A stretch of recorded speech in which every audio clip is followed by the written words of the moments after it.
Knee replacement शस्त्रक्रियेनंतर काय चुका patient करत असतात हे समजून घेणं इथं अतिशय महत्त्वाचं आहे. सगळ्यात महत्त्वाचा मुद्दा जो आहे यामध्ये की जे डिस्चार्ज झाल्यानंतर आपल्याला काही चेकलिस्ट दिलेली असते डॉक्टरांनी. प्रत्येक डिस्चार्जकडे ते मेन्शन असतात की या गोष्टी आपल्याला तंतोतंत पाळायच्या. त्यामध्ये औषधं जी दिलेली आहेत त्यामध्ये अँटिबायोटिक असेल, सूज कमी होणारी औषधं असतील किंवा पेनकिलरची काही मेडिसिन असतील किंवा रक्त पातळ होणारे काही टॅबलेट्स असतील, तर या टॅबलेट ज्या आहेत त्या आपल्याला वेळेवरती घेणं अतिशय महत्त्वाचं आहे. दुसरं सगळ्यात महत्त्वाचं जे आहे की ऑपरेशन झाल्यानंतर गुडघा आणि गुडघ्याच्या आजूबाजूला सूज असणं अपेक्षित असतं.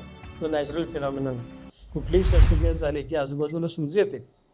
तर याला आपल्याला आईस पॅक्स जे आहेत किंवा बर्फ जो आहे हे लावणं अतिशय गरजेचं आहे. साधारणतः दिवसातून 10 ते 15 वेळा आपल्याला आयसिंग करणं अतिशय गरजेचं आहे. यामुळे आपल्या काय होतात की आपल्या ज्या हालचाली आहेत त्या थोड्याशा सुलभ होण्यामध्ये मदत होते. दुसरी सूज कमी होण्यामध्ये मदत होते आणि आयसिंगने आपलं दुखणं ॲटोमॅटिकली कमी येतं. तिसरं जे आहे की बरेच रुग्ण जे आहेत या रुग्णांना सांगितलेलं असतं की आपल्या घोट्याच्या आजूबाजूला सूज झालेली असते ऑपरेशननंतर.